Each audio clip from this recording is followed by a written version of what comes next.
오늘도 이렇게 말씀 안에서 함께 예배하며 만나뵐 수 있어서 감사합니다. 오늘 룻기 10번째 시간인데요. 오늘 본문의 제목을 가지고 겸비함에서 비롯된 갈급함으로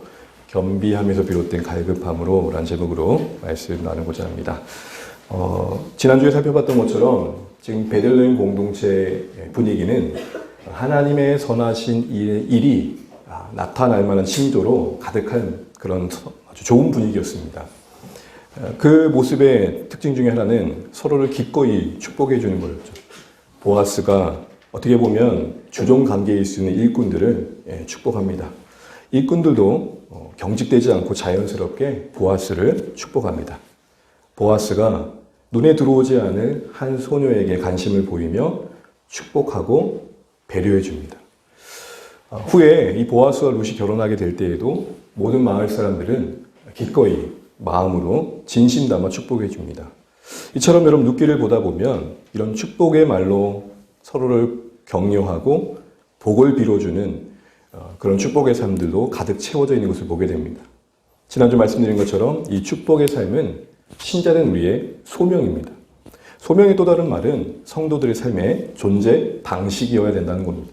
그래서 내 어떤 조건과 환경과 상관없이 우리의 삶에 던져진 그곳에서 그렇게 축복의 인생으로 살아내야 된다는 것이죠. 그래서 여러분 베드로는 3장 9절에 우리 지난주 한번 읽었지만 다시 한번 읽어보도록 할게요. 같이 한번 읽어보겠습니다. 악을 악으로 욕을 욕으로 갚지 말고 도리어 복을 빌라 이를 위하여 너희가 부르심을 받았으니 이는 복을 이어받게 하려 하심이라. 아멘.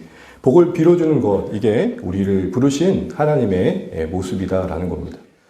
근데 심지어 보게 되면 악을 악으로 또 욕을 욕으로 갚지 말라고도 말씀하십니다. 쉽지 않죠.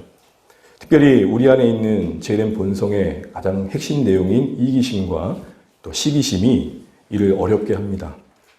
그래서 여러분 사실 우리가 기꺼이 박수를 쳐준다고 해도 마음 한켠에서는 부러움도 있고 또 그것이 나와 가까운 사람들에서 일어날 일들일 경우에는 잘 되는 모습이 왠지 나는 그만큼 안 되는 모습만큼 또 섭섭하게 와닿기도 하죠. 그래서 여러분 우리 안에는 기꺼이 축복해 줄 수 있는 실력들이 부족하다는 것을 인정하고 기꺼이 축복하는 삶을 살기 위해 하나님을 가까이 해야 한다 했습니다. 하나님의 사랑을 우리가 다시 한번 덧입어야 되고 그리고 하나님께서 이런 축복의 삶을 통해 우리에게 복 주신다는 것을 믿어야 되며 또한 누군가를 축복할 때 그 사람이 지금 보여주는 모습을 넘어 하나님이 저 인생 속에 일하실 것을 기대하며 소망으로 바라볼 필요가 있는 거죠. 이런 점에서 축복에 칭찬의 요소가 있을 수 있지만 칭찬과 축복은 다르죠. 칭찬은 지금 내 앞에서 평가되어진 그 내용으로 칭찬할 수 있을 겁니다. 여러분 안 믿으시겠지만 한때 저도 외모로 많은 칭찬을 받았었던 적이 있습니다. 여러분 우리는 보여지는 것 말고 하나님께서 그 각자의 인생 속에서 일해 가실 것들을 기대하면서 잘 될 겁니다. 아니면 잘 되게 하실 겁니다. 그렇게 축복할 필요가 있는 것이죠. 그런데 여러분 이런 축복의 분위기로 가득했던 이 베들레헴만 볼 것이 아니라 이 베들레헴이 이렇게 축복으로 가득했던 것과 다르게 같은 시대였던 사사시대는 그와 반대되는 어둠의 분위기로 가득했다는 겁니다.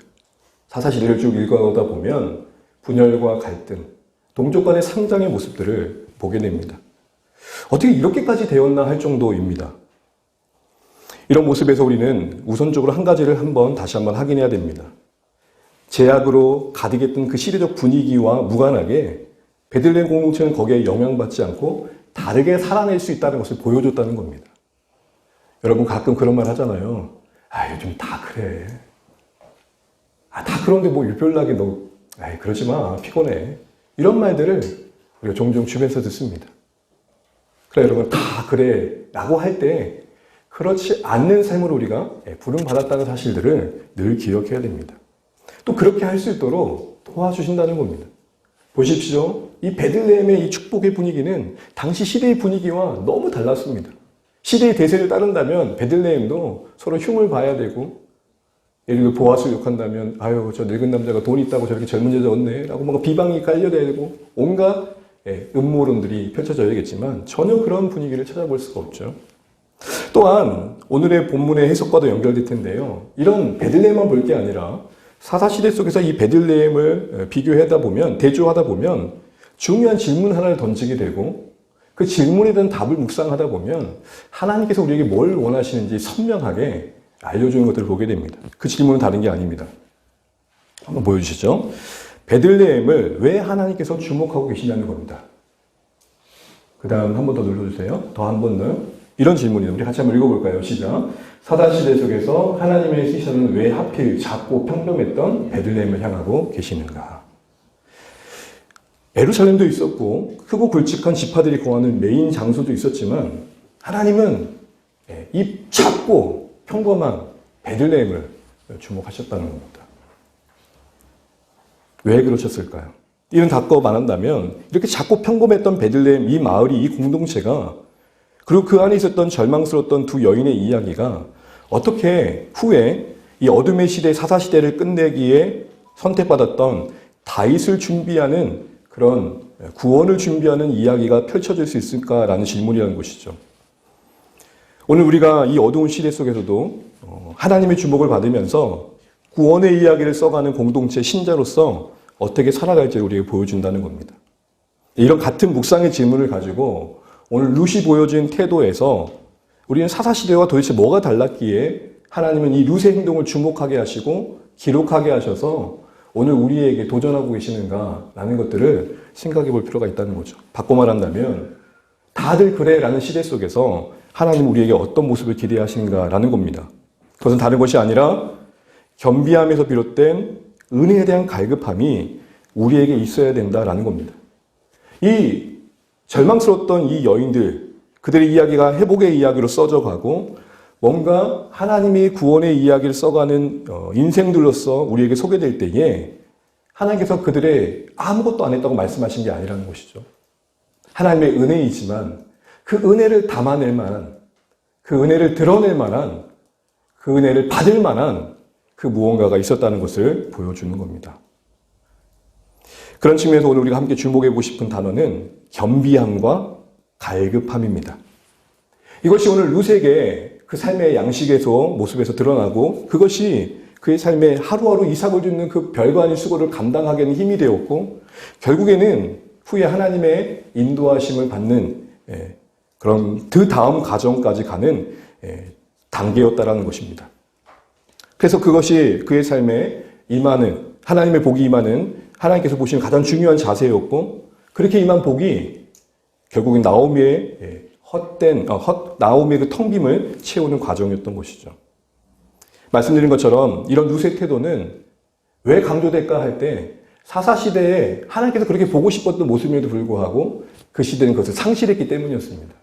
한 예를 보게 되면 여러분 사사시대를 보면 성경을 조금 듣고 배우신 분들은 알겠지만 가장 그 특징 중에 하나가 악순환입니다. 그 다음 보여주세요.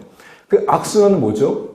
이스라엘 백성들이 이제 여호수아 시대 이후에 맡겨진 지역들을 잘 감당해서 전복해 가야 되는데 이미 정착민이었던 가나안 사람들과의 동화되어짐이 있었고 제대로 싸우지 않는 모습 속에서 점점 그 시대에 거했던 그 가나안 문화에 함께 동화되어 버리죠. 그래서 우상 숭배를 쉽게 하게 됩니다. 그걸 우리가 죄를 지었다 그러는 거죠. 그런 것을 깨우기 위해서 하나님께서는 주변 나라를 보내십니다. 압제를 받게 하세요. 네, 압제를 받게 하셔서 압제를 받게 하신 다음에 그 상황 속에서 하나님을 찾게 하셔서 또 사사를 구원자로 보내셔서 평안을 주시고 그래서 다시 망각하는 거예요. 그 다음 보여주세요. 이런 그림이 펼쳐지는 거예요. 이런 사이클이 계속 반복됐다는 거죠. 그런데 문제는 뭐냐? 이런 사이클이 등장하는 사사 시대마다 진행될수록 점점 심화됐다는 거예요. 한두 번 그러면서 말겠지가 아니라 반복되는데 그 상태가 점점 안 좋은 쪽으로 가더라는 겁니다. 소위 하향평준화가 되더라고요. 그 대표적인 말씀을 오늘 보게 되면 삼손의 시대와 비교해 볼 수 있을 텐데요. 일단 이 사사시대의 메인 어떤 악순환의 모습을 우리가 사사기 2장 18절 19절 중에서 한번 읽어보겠습니다. 그 다음 말씀 보여주세요. 노트나 우리 화면을 보고 한번 읽어볼게요. 시작. 그 사사가 산 날 동안에는 여호와께서 그들을 대적의 손에서 구원하셨으니 이는 그들이 대적에게 압박과 괴롭게함을 받아 슬피 부르짖음으로 여호와께서 뜻을 돌이켰음거늘 그 사사가 죽은 후에는 그들이 돌이켜 그들의 조상들보다 더욱 타락하여 다른 신들을 따라 섬기며 그들에게 절하고 그들의 행위와 패역한 길을 그치지 아니하였으므로 여기 보시겠는 것처럼 더욱 타락해 갔다는 겁니다. 그런데요, 보통 보면 그런 중에도 대적에게 압박을 당하면 힘들면 다시 정신 차리고 하나님을 찾았단 말입니다. 그런데 후에 마지막쯤 등장하는 삼손의 시대에는 어떻게 되는지 볼까요? 우리 한 번 더 눌러주세요. 사사기 13장 1절입니다. 같이 한번 읽어볼게요. 시작.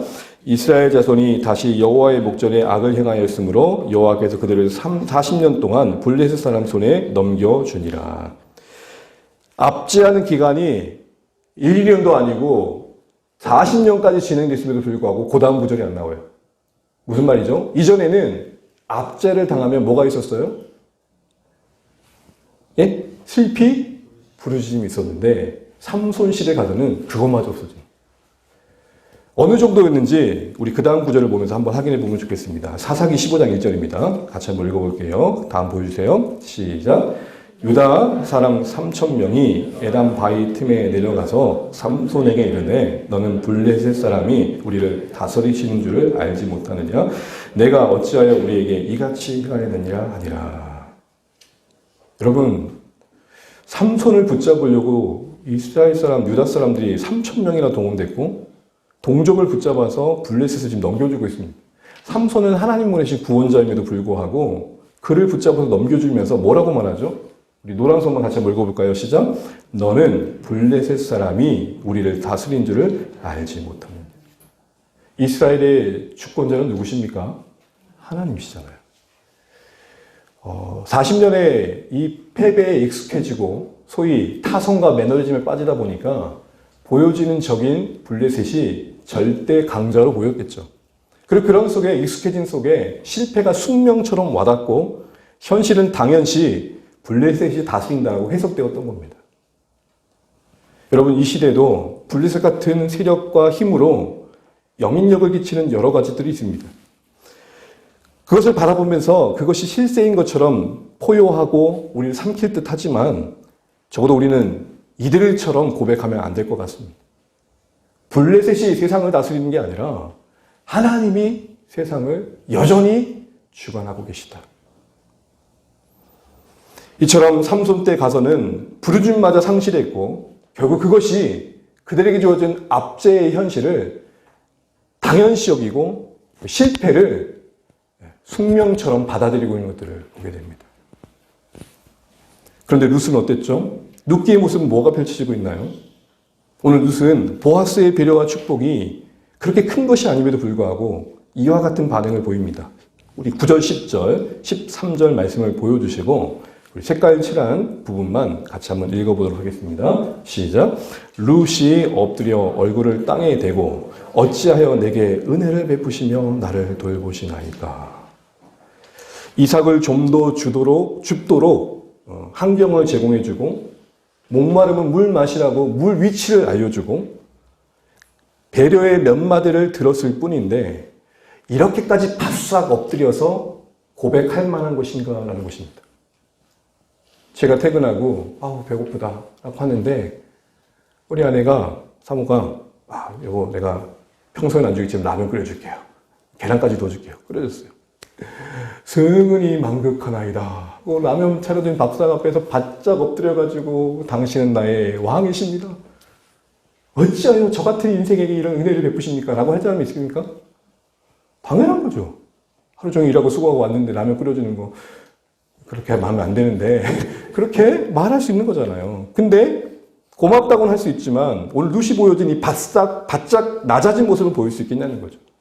질문을 바꿔보죠. 만약 룻이 기대하는 바가 이삭 그 이상의 쌀가마니 정도였다면 이런 작은 이삭에 감동을 받을 수 있었을까요? 우린 뭘 보죠? 작은 것에 감복할 줄 아는 룻을 봅니다. 작은 은혜를 크게 여길 줄 아는 룻을 봅니다.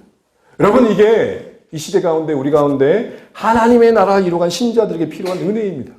복입니다. 한없이 끝없이 원하는 것을 이루기까지는 만족할 수 없는 우리 심령 속에 진짜 복은 뭘까요? 별거 아닌 것들 속에서 크신 하나님을 발견하고 마치 주신 것은 10원짜리 하나인데 받은 기쁨은 1억 정도 받은 경우에 감격을 표현하는 거죠. 그건 수치와 물리적으로 말할 수 없는 감격인 거죠. 여러분, 이 룻의 이런 강복, 감동, 그로 인한 고백, 여기서 우리는 뭘 보게 됩니까? 그 중심에 뭐가 있었을까요? 이걸 해석하기 위해서 우리 야고보서 말씀을 좀 도움을 받고자 합니다. 우리 야고보서 4장 6절을 세 번역으로 우리 노트나 화면을 보시고 같이 한번 읽어볼게요. 시작. 그러나 하나님께서는 더 큰 은혜를 주십니다. 그러므로 성경에 이르기를 하나님께서는 교만한 자들을 물리치시고 겸손한 사람들에게 은혜를 주신다 하고 말합니다. 여러분, 여기서 겸손함, 겸비함을 은혜와 관련해서 묶어내고 있습니다. 두 가지를 보여줍니다. 겸손한 자가 하나님의 은혜를 구하는 자리에 있게 되고 그래서 그 은혜를 주시는 것들을 받게 된다는 겁니다. 또한 매 순간의 그런 겸손이 그의 인생을 준비하신 더 큰 은혜로 이끌어가는 여정이 된다는 것입니다. 룻이 작은 이삭에 감격하며 조금 더 배려해준 보아스의 칭찬을 기이 여기면서 걸었던 하루하루는 결국에는 더 큰 복이 준비된 그 자리로 가는 한 걸음 한 걸음이었단 말입니다. 어찌 보면 하나님 입장에서는 오늘 이 룻의 이 순간을 주목하셨을지 모릅니다. 여러분, 처음부터 대박 나면, 처음부터 큰 복을 받으면 누가 감사 못하겠어요. 그런데 작은 거 하나하나에서 발견한 감사 속에 하루하루를 채웠는데 어느새 뜻밖의 생각지도 못했던 은혜가 우리에게 찾아오는 것. 이게 사실 우리의 신앙에서 겪는 하나님의 인도하심의 모습이라는 것이죠. 이처럼 작은 것에 감동하고 감격하고 감사하는 룻의 태도는 그 중심에 겸손의 결과요. 또한 그 겸손이 만든 갈급함의 결과입니다. 그럼 여러분, 성경에 관한 겸손은 뭘까요? 우리 보통 겸손 그러면 어떻게 생각하죠? 일부러 자세를 낮추는 거죠. 마음은 이미 하늘에 닿아 있는데 예의상, 도리상, 위치상, 아유, 목사님 참 멋지세요. 속으로는 맞죠? 하면서도, 뭐 그런 말씀을. 이걸 우리는 겸손으로 이해합니다. 성경에 관한 겸손은 뭐죠? 같이 한번 읽어볼게요. 시작. 교만과 의가 깨어진 상한 심령이며 하나님 앞에서 항복한 겁니다. 일부러 예의와 도리상 자신을 낮춰 나서지 않는 정도의 개념이 아니라 하나님 앞에 자신의 영혼의 민낯을 재발견하고 그 결핍을 보고 하나님의 은혜 없이는 복 주심 없이는 살 수 없는 인생됨을 선언하는 겁니다. 여기 우리가 팔복에서 첫 복으로 배웠던 심령의 가난함으로 상행했었습니다. 그 다음 보여주세요. 그 심령의 가난한 의미는 뭐였죠? 영적 파산이었습니다. 하나님, 저는 한순간도 하나님 은혜 주심이 없이는 살 수 없습니다. 호흡조차도 내 몫이 아닙니다. 근데 이런 영적 파산, 정말 나의 모든 건 하나님께로부터 말미암고를 인정하는 고백 속에 확인된 그 결핍은 그 모든 것의 근원 되신 하나님부터 바라보게 하겠죠. 그래서 여러분, 이 심령의 가난은 하나님이 우리에게 주신 복의 숟가락과 같습니다. 우리는 가난함으로 하나님 주신 복을 떠먹을 수 있다는 것이죠. 오늘 룻의 모습을 한번 볼까요? 그 다음 보여주세요. 10절, 13절 일부인데요. 우리 같이 한번 이 말씀 한번 읽어보겠습니다. 노트와 화면 한번 보시죠. 시작. 룻이 절하며 그에게 이르되 나는 이방 여인이거늘 내 주여 내가 당신께 은혜 있기를 원하나이다. 나는 당신의 하늘 중에 하나와도 같지 못하오니. 바로 이 모습에서 오늘 그 큰 감격의 중심에 있었던 겸비함, 그리고 그것이 만든 갈급함을 보게 됩니다. 자신을 뭐라고 고백합니까? 이방 여인. 그리고 하인 중에도 속하지 못할 만큼 가장 낮은 자로 자신을 인식합니다. 보통 이렇게 고백하면 처량한 고백으로 와닿습니다. 그런데 지금 룻은 그런 관점이 아니라 그러기 때문에 은혜가 필요하다는 겁니다. 사랑하는 주안의 가족 여러분, 늘 말씀드리지만 신앙은 해석을 잘하는 것입니다. 나의 결핍과 없음이 나를 초라하게 하고 부끄럽게 하며 지치게 할 수 있지만 그것에 머물지 않고 그러기 때문에 나는 하나님이 없으면 안 됩니다. 는 방향으로 가게 하는 것, 그게 신앙입니다. 오늘 누수는 그런 모습을 보여주는 거죠. 보십시오. 그래서 이방 여인이라는 것과 하녀 중에 하나도 속하지 못할 것에 자기 인식을 인식하면서 더불어 뭘 고백합니까? 그래서 나는 은혜의 입기를 원합니다.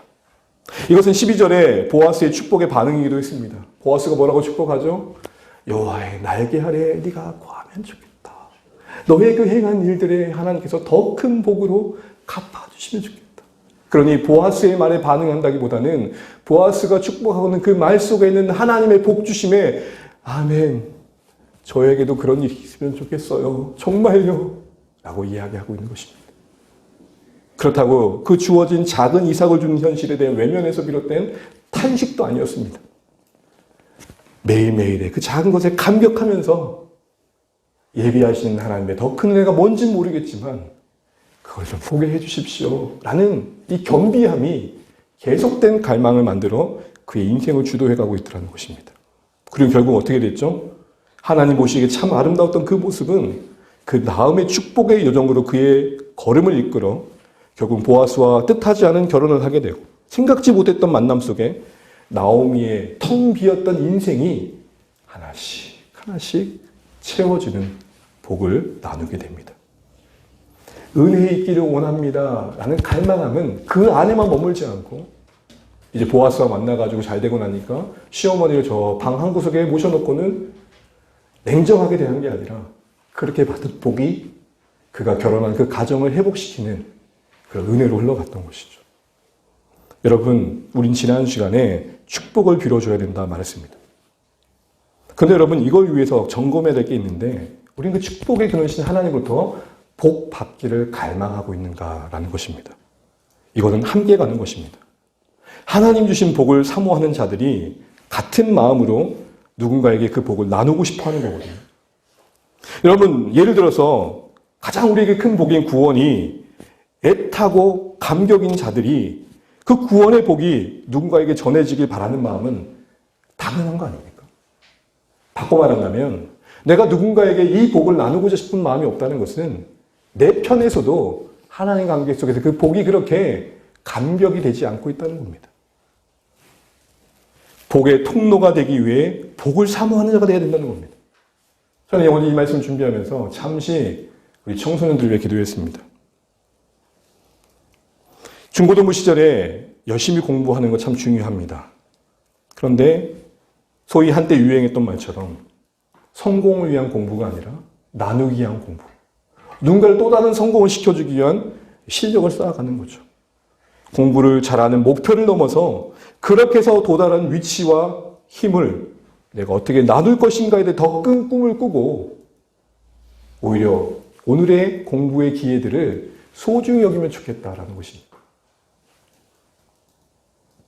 여러분, 우리는 어떻습니까? 우리 안에 이런 복에 대한 사모함이 있습니까? 하나님이 모든 것에 복의 근원 되신 것에 대해서 우리에게 복 주고자 하신 것에서 우리는 어떤 반응을 보이고 계십니까? 하나님 주시는 복이 필요하다라는 겸손에서 비롯된 결핍의 인정과 갈급함이 우리에게 있는가? 여러분, 하나님은 이런 인생들을 찾고 계신다는 것을 우리는 잊지 않아야겠습니다. 우리 역대하 16장 9절입니다. 못하네요. 역대하 16장 9절. 같이 한번 읽어볼까요? 시작. 여호와의 눈은 온 땅을 두루 감찰하사 진심으로 자기에게 향하는 자들 위하여 능력을 베푸시나니. 아멘. 정말 하나님의 은혜와 복을 사모하는 자들을 찾고 계시다는 겁니다.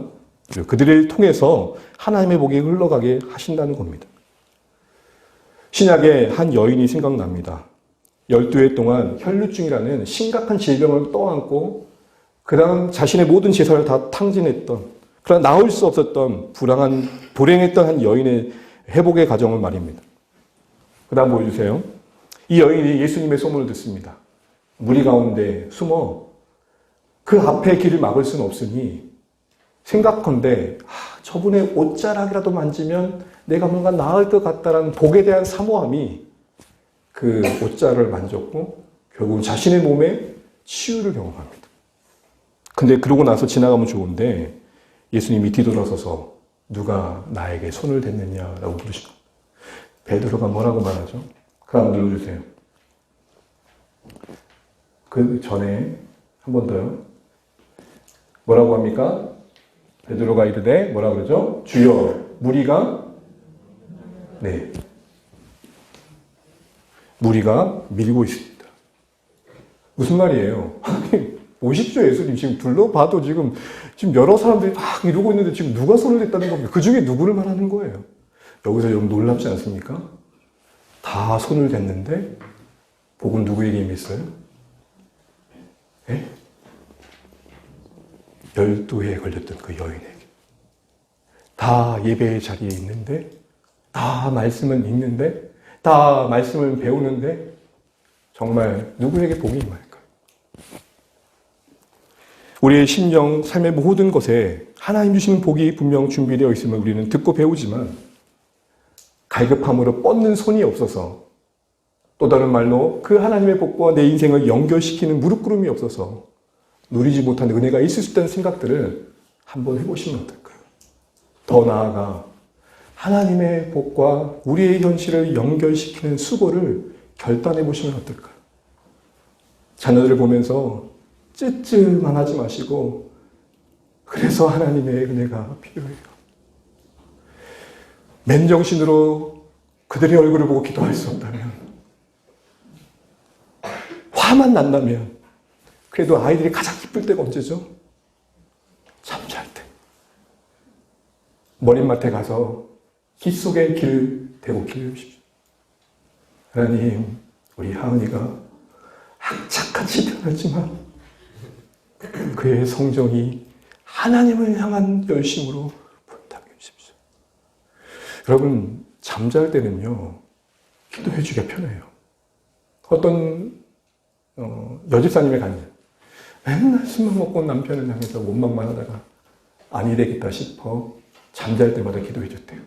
근데 여러분, 술 먹어보신 경험이 있으시지 알겠지만 가끔 깨요.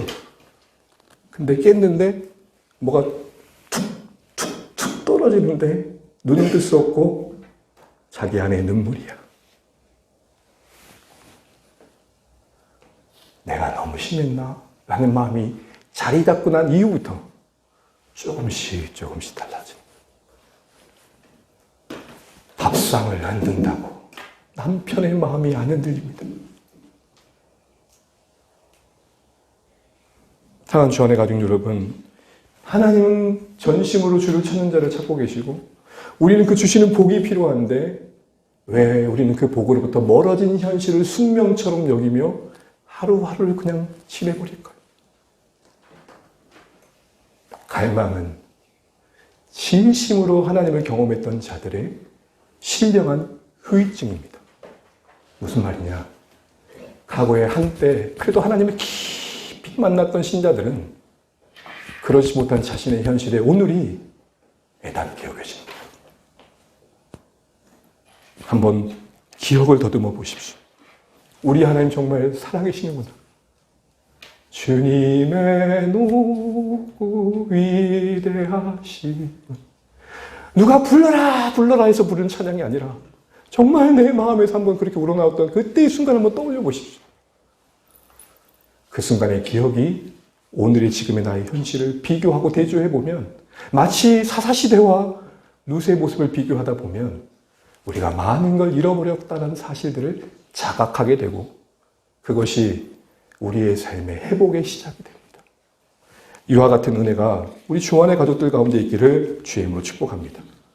이걸 위해서 우리는 두 가지 정도의 이슈가 될 만한 어떤 복과 관련된 이야기들을 좀 정리할 필요가 있는 것 같습니다.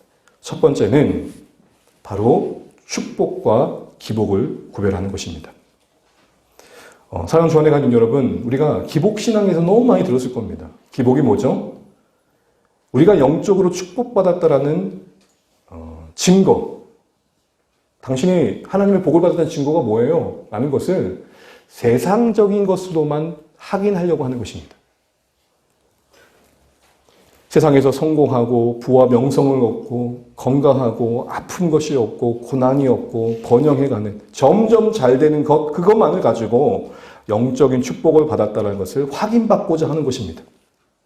성경이 세상에서의 우리의 이 복을 부정하지 않습니다. 모든 복을 담아내고 있습니다. 그러나 자칫 이런 기복신앙은 하나님 그분이 아니라 복을 주시는 하나님이 아닌 하나님이 주시는 복 그 자체만을 바라다 보니까 탐심에 따라 하나님이 아닌 그 복을 숭상하게 되는 거죠.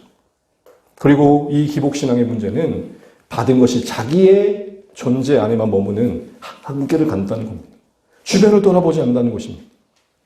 그래서 여러분, 우리 한국교회가 이렇게 많은 성장을 경험하고 외형적인 확장을 하는 데 있어서 가장 근본이 되었던 것 중에 하나가 바로 이런 기복주의입니다. 부정적으로만 볼 건 아닙니다. 목마르니까, 배고프니까, 힘드니까 절대자를 찾아 무릎 꿇는 게 무슨 잘못이겠습니까? 그런데 거기에만 머문 거예요. 그 다음 단계로 나아가야 되는데. 그래서 뭘 비판합니까? 이런 기복적 신앙에 머문 신앙들을 비판합니다. 이것이 바른 분별력이라고 말을 합니다. 맞죠? 그런데 이런 샤보니적, 주술적 신앙의 형태를 비난하는 게 어떤 폐해를 낳냐면 복에 대한 노이리즘을 만들어서 복의 복자만 끝내도 아이고 그냥 마치 자라보고 놀라는 말씀, 숫뚝 본거 놀란다고 아예 그냥 말도 못 끝내게 하는 거예요. 그러다 보니까 복을 구하는 것 자체를 모든 기복신앙으로 매도하고 편견을 갖는 경우가 있어요. 그래서 폐해가 뭐죠? 기복을 피하려다가 기도를 잃어버리는 거예요. 아우, 수준 낮게 이런 가지고 기도해. 그런 분들의 이런 질문 해보고 싶어요. 배고픔을 경험해 보셨나요? 정말 배고픔을 안다면 그게 그렇게 수준 낮은 기도인가요?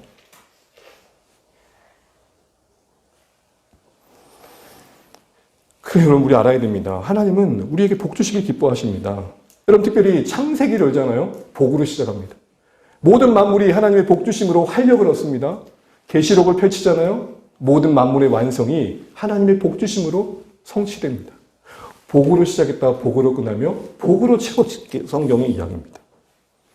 성경이 말하는 그 모든 복의 범위 안에는 영적인 것, 세상적인 것 다 담겨 있고 모든 것에 하나님의 계심을 말합니다. 그렇기 때문에 성경적 관점에서 복을 구한다는 것은 참된 축복, 복을 기원하는 것은 그 모든 것의 근원이신 하나님을 가까이 하는 거죠. 기복의 문제는 뭐죠? 나에게 성공만 준다면 누구나 신이 될 수 있는 거예요. 나의 신. 그런데 여러분, 그래서 성경에 시편 기자는 이렇게 우리에게 권면합니다. 시편 73편 8절 같이 한번 읽어볼까요? 시작. 하나님께 가까이함이 내게 복이라. 아멘. 그러나 현실적으로 우리는 이 축복과 기복 사이에 여전히 경계선을 오고 갈 때가 참 많습니다. 점검해야 될 게 있어요. 내 마음의 중심에 혹시 이것이 탐심으로 말미암지 않은가. 좀 더 구체적으로 보자면 나는 복을 구하기 위한 수단으로 하나님을 찾고 있는가, 아니면 복 주시는 하나님을 바라보고 있는가. 시편 16편 2절에 이런 고백을 점검해 보는 거죠. 같이 한번 읽어볼까요? 시작. 내가 여호와께 아뢰되 주는 나의 주님이시오니 주 밖에는 나의 복이 없다. 모든 복을 구하지만 그러나 그 모든 복이 주님을 대신할 수는 없습니다. 이 절대적인 기준은 놓지 않고 우리가 복을 구하는 것입니다. 그래서 여러분, 복을 주시는 하나님을 잃지 않는 거죠. 이것은 다른 말로 말하면 우선순위를 잃지 않는 겁니다. 세상의 복이 아무리 우리에게 주어져도 그게 내 영혼을 해치고 있다면 복이 아님으로 선언하셔야 됩니다. 내가 잘 되는 게 그 자체로 복이 아니라 만약 그것 때문에 내가 예배를 잃어버리고 있고 섬김을 잃어버리고 있고 하나님을 향한 무릎 꿇음을 잃어버리고 있다면 그것 자체가 아니라는 거예요. 그래서 잠언의 아굴은 이런 기도를 우리에게 권면합니다. 잠언 30장 7절 9절 유명한 아굴의 기도인데요. 같이 한번 읽어보겠습니다. 시작. 내가 두 가지 일을 주께 구하였사오니 나를 가난하게도 마옵시고 부하게도 마옵시고 오직 필요한 양식으로 나를 먹이옵소서. 혹 내가 배불러서 하나님을 모른다. 여호와가 누구냐 할까 하오며 혹 내가 가난하여 도둑질하고 내 하나님의 이름을 욕되게 할까 두려움이니라. 아멘. 아굴의 기도의 핵심 뭐죠? 어떤 경우에도 하나님을 잃지 않고 싶습니다. 모든 복을 구하십시오. 그러나 그 절대적인 우선순위는 하나님 그분께 두십시오. 그래서 하나님께 주신 복으로 때마다 채우시는 그 은혜들로 섬기며 사십시오. 그래서 여러분, 우리가 이 기복을 넘어가지 않기 위해서는 받은 복이 우리 안에만 머물면 안 됩니다. 광장으로 흘러가듯 흘러가야 됩니다. 이 부분에서는 물질적인 것만이 아닙니다. 영적인 것도 마찬가지입니다. 물질적으로 뭔가를 구하는 것만이 세속적인 게 아니라 영적인 것에서 자기만을 위해 구하는 것도 세속적인 신앙입니다. 은혜에 혼자 심취하는 것. 주변에 탄식을 하든 섬김에 필요한데 헌신에 필요하지만 자기의 은혜에만 치여 있는 것, 여러분 그것도 세속적인 겁니다. 점검해 보십시오. 우리의 기도의 제목에는 하나님 나라가 있는가? 나를 넘어 어떻게 하면 하나님의 뜻이 내 인생과 우리의 가족과 교회와 이 땅 가운데 임할까지의 기도가 있고 고민이 있는가라는 것이죠. 그래서 이런 모든 것들을 통해서 우리는 하나님과 정말 참된 복을 구하는 신앙의 여정을 걸어가야 될 것입니다. 또한 기복으로 가지 않기 위해서는 일용한 양식에 감사하셔야 됩니다. 하나님은 기도에 응답하시지만 모든 것에 응답하지 않으십니다. 그래서 쉽게 이런 말을 하는 거죠. 기도는 요행이 아니라 동행입니다. 따라해 주시죠. 시작. 기도는 요행이 아니라 동행입니다. 요술방망이가 아니라는 것입니다. 기도는 동행입니다. 마지막으로 두 번째 분별할 게 있는데요. 그것은 다른 것이 아니라 영적 매너리즘입니다. 여러분, 우리가 신앙생활 하다 보면은 여러 신앙적 활동에 익숙해지고 습관이 됩니다. 습관이 생기는 건 좋은 겁니다. 위험성은 뭐죠? 그 위기가 익숙하면서 온다는 것 때문에 그렇습니다. 점점 무덤덤해지고 무감각해지고 권태감이 찾아오고 실증이 찾아옵니다. 여러분, 이건 특별한 삶만 경험하는 게 아니라 목사인 저와 우리 모두가 경험할 수 있는 영적 여정의 한 모습입니다. 선수 중에 슬럼프 없는 선수가 있던가요? 엘리야를 기억해 보십시오. 노랫나무 아래 주저앉아가지고 저를 데려가 주십시오라고 탄식하지 않았습니까? 늘 다니는 교회이고 늘 드리는 예배이기에 우리 안에 영적 기대와 갈증이 없이도 참여할 수 있는 것이죠. 사랑하는 주안의 가족 여러분, 복을 구하기 위해 필요한 게 뭘까요? 갈망, 갈증입니다. 그 다음 하나 보여주시죠. 여러분, 아이를 키우다 보면 밥을 잘 안 먹어요. 먹이기가 쉽지 않아요. 왜 그럴까요? 그 다음 한번 눌러주세요. 배부르니까. 아니야. 그죠? 한 번 더 눌러주세요. 배부르니까. 그 다음이요. 근데 여러분, 어떤 한 성도님 이런 얘기를 하시더라고요. 저희는 그런 경우를 아직 못했는데, 자기의 이야기를 하면서, 목사님, 저희는 대가족이었어요. 그래서 밥상을 한번 차리면, 이때 외에는 먹을 기회가 없기 때문에, 우리 어머니는 평생 이런 말 한 번도 한 적이 없어요. 얘들아, 밥 먹어라. 그런 말 하실 필요가 없었어요. 요즘 애들은 어떻죠? 안 먹어. 편의점 가서 사 먹으면 돼.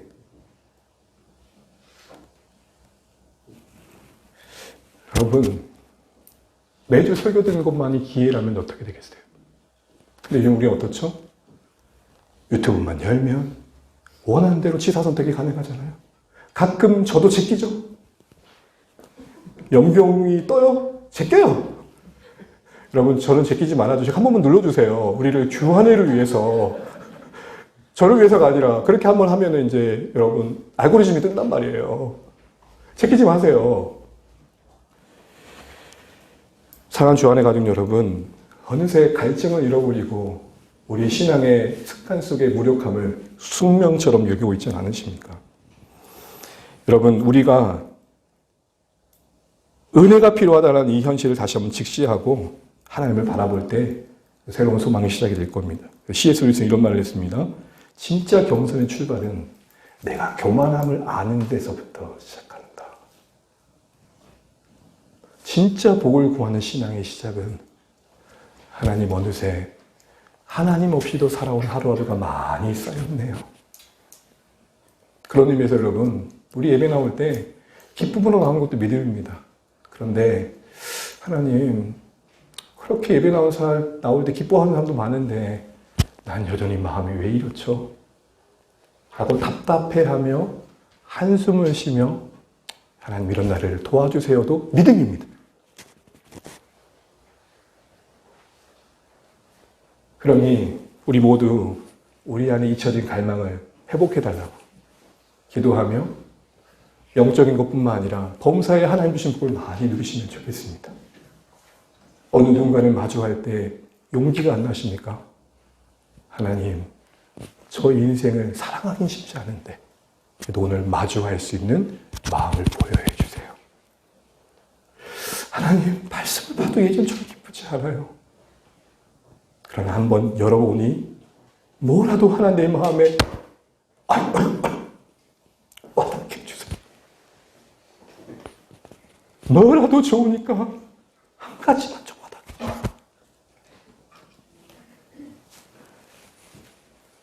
부유한 시대를 사는데 곳곳에서 배고프다는 이 역설을 우리는 어떻게 해석해야 될까요? 그것은 갈망의 부재입니다. 누구를 탓할 게 아닙니다. 내 안에 갈증이 일어나야 돼요. 그 갈증은 내가 참 교만했구나를 인정하는 데서부터 출발하는 것입니다. 사랑하는 주안의 가족 여러분, 오늘 룻이 그 사사시대는 찾아볼 수 없었던 그 작은 것에 감격하고 알 수는 없지만 예비하신 그 하나님의 더 큰 단계로 가기까지 축복하는 보아스에 담긴 하나님에 대한 소망을 가지고 제가 그렇게 은혜 있기를 원합니다 했던 것처럼 어느새 눈물이 말라버린 사사시대와는 달랐던 것처럼 여러분 우리 참 배부른 시대를 살지만 그 어디에서도 찾아볼 수 없는 가난한 심령으로 매일을 바라보시고 반복되는 현실을 마주하시고 그래서 이번 한 주간 돌아오면 그래도 하나님의 은혜가 있었습니다 라고 고백할 수 있는 우리 주 안의 모든 가족 되시길 주의 이름으로 축복합니다.